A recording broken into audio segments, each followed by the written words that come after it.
The Anderson family dinner table had always been a battlefield of financial debates, but that night in 2013 was different.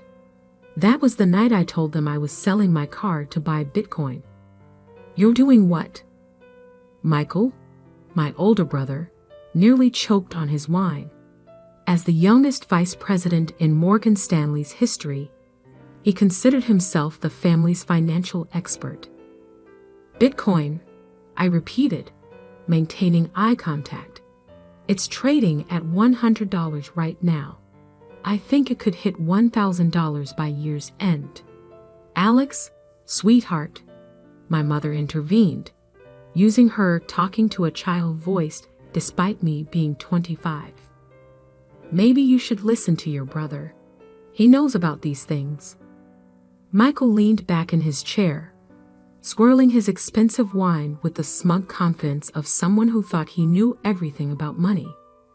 "Bitcoin is a scam, plain and simple. No institutional investor would touch it. It's magic internet money for gamblers and criminals." Our father, a retired investment banker himself, nodded in agreement. "Son, if you want to invest, I can introduce you to some real opportunities. Proper stocks, bonds, reliable things." I looked around the table at my family, all of them so certain, so convinced of their traditional financial wisdom. Even my sister Sarah, who usually stayed out of these discussions, was shaking her head disapprovingly. "I'm not asking for permission," I said quietly. "I'm telling you what I'm doing." "With your own money, fine," Michael scoffed.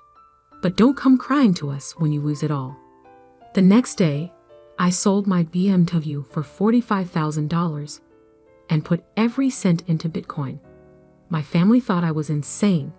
Michael made sure to remind me at every opportunity how reckless and naive I was being. But I wasn't just buying Bitcoin. I was studying blockchain technology, learning about cryptocurrency trading, and developing what would become next-gen crypto exchange. While my family saw only magic internet money, I saw the future of finance. Working from my small apartment, I spent 18 hours a day coding, learning, building. My first version of the exchange was crude, but it worked. I launched it just as Bitcoin hit $1,000, exactly as I predicted. Michael's response: "A lucky guess. It's a bubble that'll burst any day now." By early 2014, my exchange was handling $100,000 in daily transactions. Small by traditional standards, but growing. I added more cryptocurrencies, improved the interface, enhanced security. Then came the call that changed everything. "Alex," David Chen's voice crackled through my phone. "I heard about your exchange from some friends in Silicon Valley. We should talk." David Chen, the legendary tech investor who'd backed some of the biggest names in Silicon Valley, he wanted to meet me. The meeting was set for the same day as our monthly family dinner. I showed up late, still buzzing from my conversation with David. "Sorry I'm late," I said, sliding into my usual seat. "Had an important meeting." "Oh?" My mother perked up. "A job interview? You know, Michael could put in a word at the bank." "Not exactly," I smiled. "A venture capitalist wants to invest in my exchange. $5 million for a 10% stake." The silence that followed was deafening. Michael broke it with a laugh. $5 million? For your little Bitcoin website? Alex, come on. No serious investor would. David Chen. I cut him off. "You know, the guy who backed PayPal and Stripe?" That David Chen. For the first time in my life, I saw my brother speechless. That's impossible," he finally managed. "David Chen doesn't invest in cryptocurrency. He does now." I pulled out my phone and showed them the signed term sheet. "The deal closes next week. My exchange is now valued at $50 million. My father leaned forward, suddenly interested. Son, perhaps we should discuss this. I have some experience with venture capital deals. No need, I interrupted. The lawyers have already reviewed everything. I'm not here to ask for advice. I just thought you should know that your son's magic internet money scam is now worth more than your entire investment portfolio, Dad. The look on their faces, the slow realization that maybe, just maybe, they'd been wrong, was priceless. But it was nothing compared to what was coming. Because what they didn't know was that the David Chen deal was just the beginning. My exchange wasn't just another cryptocurrency platform. It was about to revolutionize how digital assets were traded. And my family, with all their traditional financial wisdom, had no idea what was about to hit them. I left dinner early that night, ignoring Michael's suddenly friendly attempts to discuss potential synergies between my exchange and his bank. In my car, I checked my phone. Bitcoin had just crossed $1,200. My initial $45,000 investment was now worth over $500,000.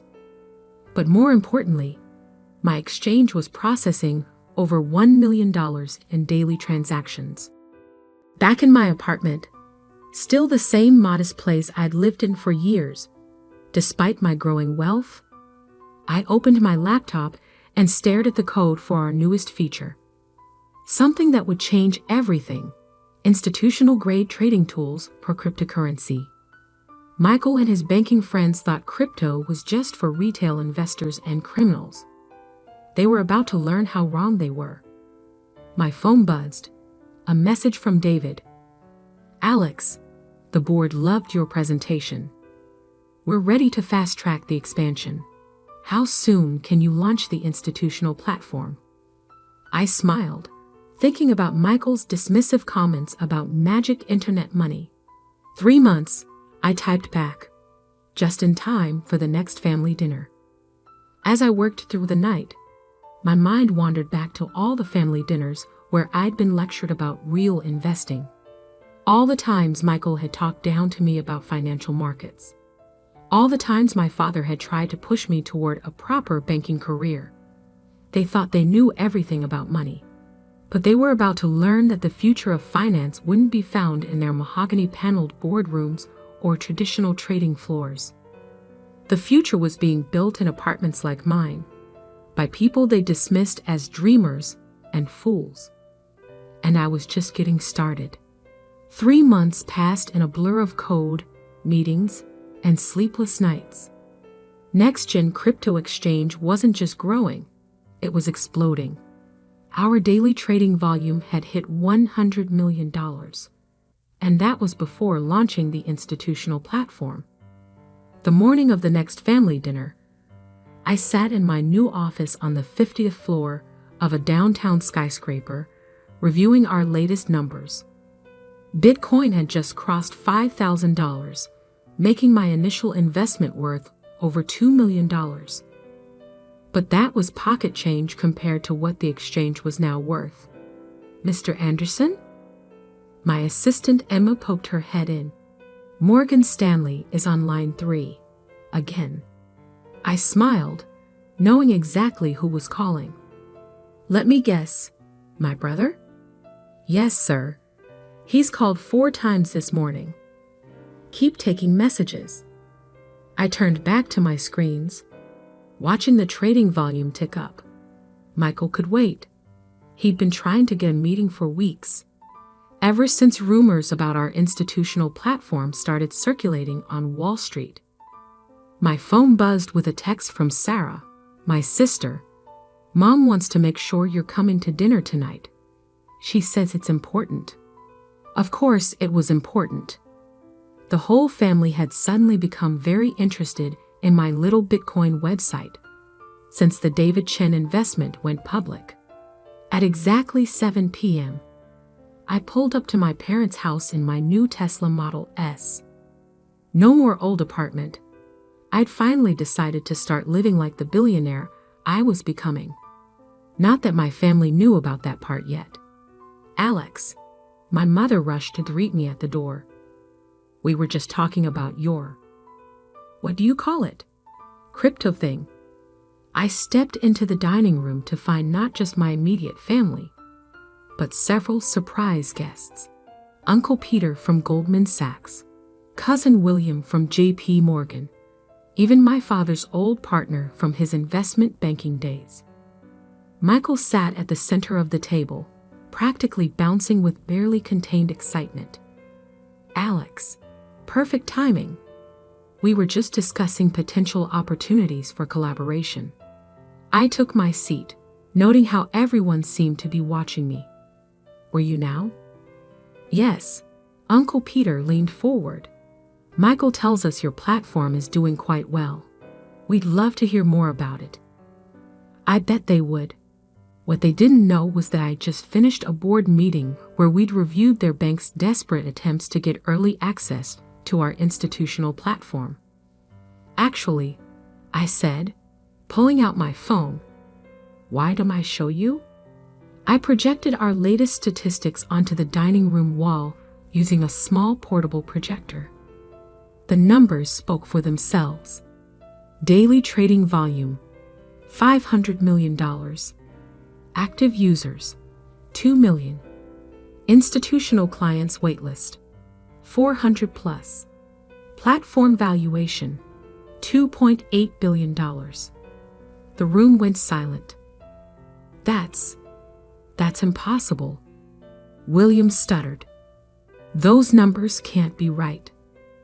They're actually outdated, I replied calmly. This morning's volume crossed $600 million. We're the fastest growing cryptocurrency exchange in history. Michael's face had gone pale.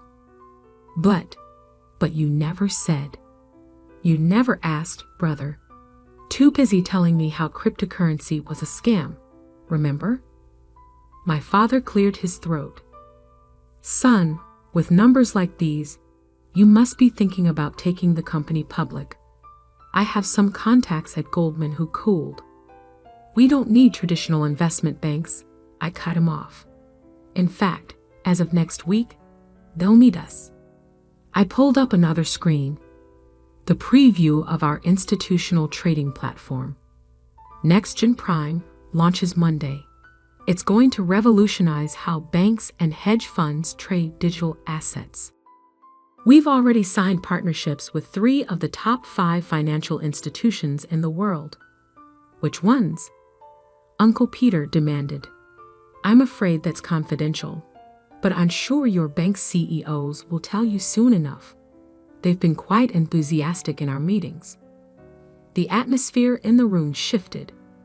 Suddenly, I wasn't little Alex playing with internet money.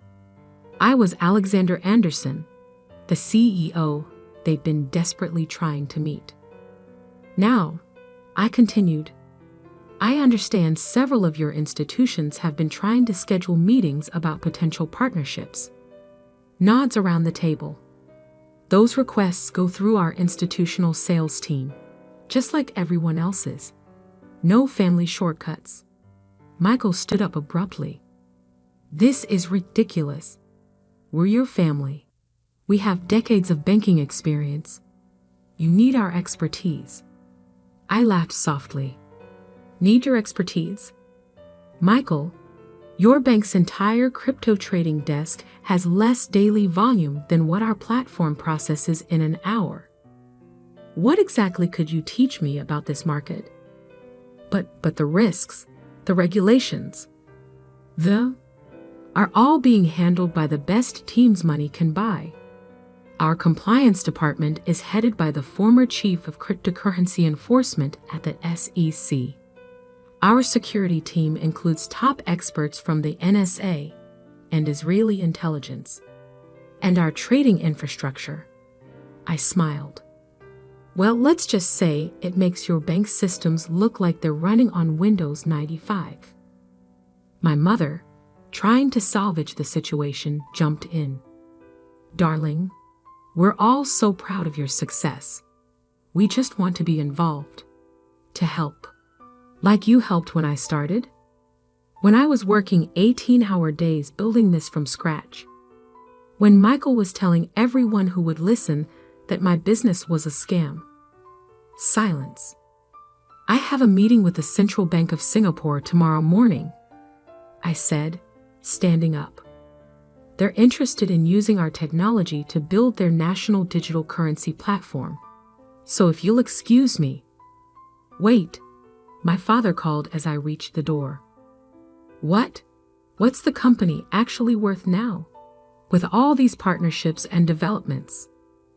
I turned back, making sure to meet Michael's eyes. The latest private funding round valued us at $5.2 billion. My stake is just over 70%. The sound of my brother's wine glass shattering on the floor punctuated my exit perfectly. In my car, I checked my messages. 23 missed calls from various family members' banks. 5 urgent emails from Michael's boss. And 1 message that made me smile. Confirmation that Morgan Stanley CEO wanted to meet. I typed a quick response to my assistant. Schedule the meeting for next week, but make sure Michael is there. I want him to see exactly who he's been calling a fool all these years. As I drove away, I thought about how different things were from that first family dinner when I announced my Bitcoin investment. They'd laughed then, called it fake money, said I was throwing my life away. Now they were practically begging for a piece of what I'd built. But the best part? They still didn't know about our newest development. The one that would make everything we'd done so far look small in comparison. The one I was saving for our next family dinner. The meeting with Morgan Stanley CEO was scheduled for 10 a.m. in our New York headquarters. I made sure Michael would have a front row seat to what was coming. I sat in my office, 52 floors above Manhattan, watching the morning sun glint off neighboring skyscrapers. The wall of screens behind my desk displayed real-time trading data from NextGen's platforms. Over $2 billion in trading volume already, and it wasn't even lunchtime. They're here, Emma announced through the intercom. Send them up. And Emma? Make sure the presentation is ready. The elevator doors opened to reveal Morgan Stanley's entire executive team, led by CEO James Harrison. Michael trailed behind them, trying to look important, but clearly uncomfortable. Alexander. Harrison stepped forward, hand extended. Finally, we meet in person. I gestured to the conference room where the wall-to-wall windows offered a stunning view of the city. Please, make yourselves comfortable. As they took their seats, I noticed Michael's eyes darting around, taking in every detail of our office. The state-of-the-art trading floor, visible through glass walls. The hundreds of employees bustling about. The massive screens showing our global operations. Quite an operation you've built here, Harrison began. Your institutional platform has certainly caught our attention. Yes, I smiled. I believe you've been trying to get a meeting for. How long, Michael? My brother shifted uncomfortably. Alex, 3 months, Harrison cut in. Which is why we're here today. We want to discuss a potential partnership. Morgan Stanley has significant resources that could help expand your platform's reach. I leaned back in my chair. Interesting. And what exactly do you think we need help with? Well, Harrison gestured to his team. We have decades of experience in traditional finance, global infrastructure, regulatory relationships. Let me stop you there. I pressed a button, and the room's screens came to life. Let me show you something we haven't made public yet. The screens displayed a global map with pulsing lines connecting different points. This is NextGen's current network. We process more transactions per second than all major stock exchanges combined. Our security protocols are 3 generations ahead of anything in traditional banking. and our regulatory compliance systems are being studied by central banks as a model for the future. I switched to another screen. But that's not why you're really here, is it? You're here because of this. The screen showed a preview of NextGen's newest platform, introducing NextGen Bridge, the future of global finance. Harrison leaned forward, his eyes widening. Is that a fully integrated platform that bridges traditional finance with digital assets? Real-time settlement, cross-border transactions without intermediaries, complete integration with existing banking systems. I paused for effect. And we've already signed exclusive partnerships with 3 major central banks. Michael stood up so abruptly his chair nearly toppled. That's impossible. The regulatory requirements alone have all been approved. I finished for him. While you were busy calling cryptocurrency a scam, we were revolutionizing the entire financial system. Harrison's face had gone pale. The rumors about Project Phoenix, that was you. I nodded. NextGen Bridge launches next month. We're offering partnership opportunities to a select few institutions. I slid a document across the table. This is our only offer to Morgan Stanley. Harrison grabbed the paper, his hands shaking slightly as he read. His eyes stopped at one particular line. This values your company at $12 billion. I confirmed. And that's just the beginning. Michael looked like he might faint. The brother who had mocked my magic internet money was watching his bank negotiate for scraps from my empire. The terms are non-negotiable, I continued. You have 48 hours to decide. After that, we move on to the next bank on our list. But we need time to conduct due diligence, Michael sputtered. To review the technology. No, you don't. I stood up. Because every minute you spend deciding is a minute your competitors could be signing with us instead. Isn't that right, Mr. Harrison? Harrison was already pulling out his phone. I'll call an emergency board meeting for this afternoon. As the Morgan Stanley team filed out, Harrison paused at the door. Michael never mentioned his brother was building something like this. No, I smiled. He was too busy telling everyone it was a scam. After they left, I sat alone in the conference room, thinking about how far things had come from that first family dinner. My phone buzzed, a message from Sarah. Mom's planning another family dinner next week.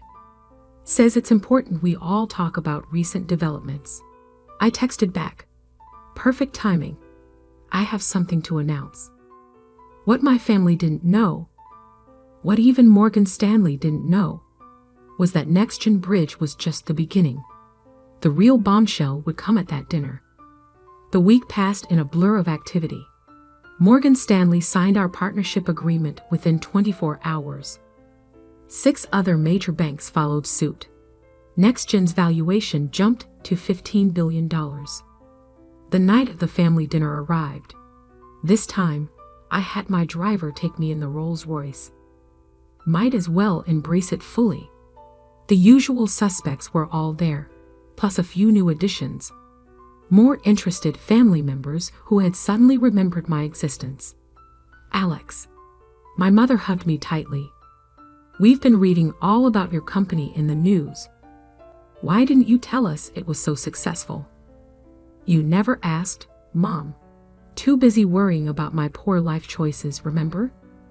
Michael sat in the corner, nursing a drink. He'd been demoted at Morgan Stanley after the partnership negotiations.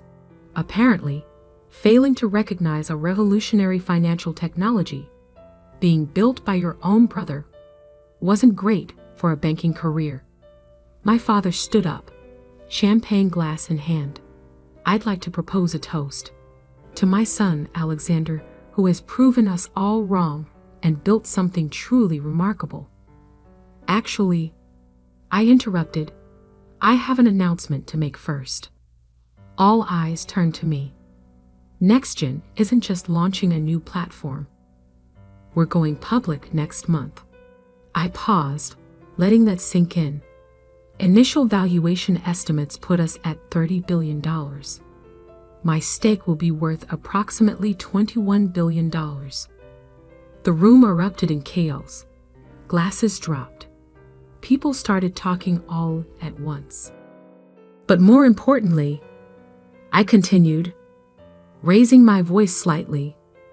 We're establishing the NextGen Foundation, a $5 billion initiative to fund technology education and entrepreneurship programs.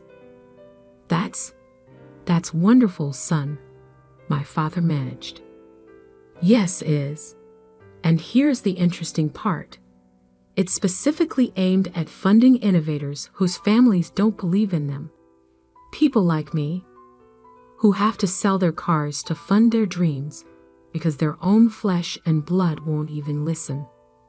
The room fell silent. The Foundation's first program, a scholarship for young entrepreneurs. The qualification essay topic: how did your family discourage your dreams? I stood up, straightening my jacket. Oh, and one more thing.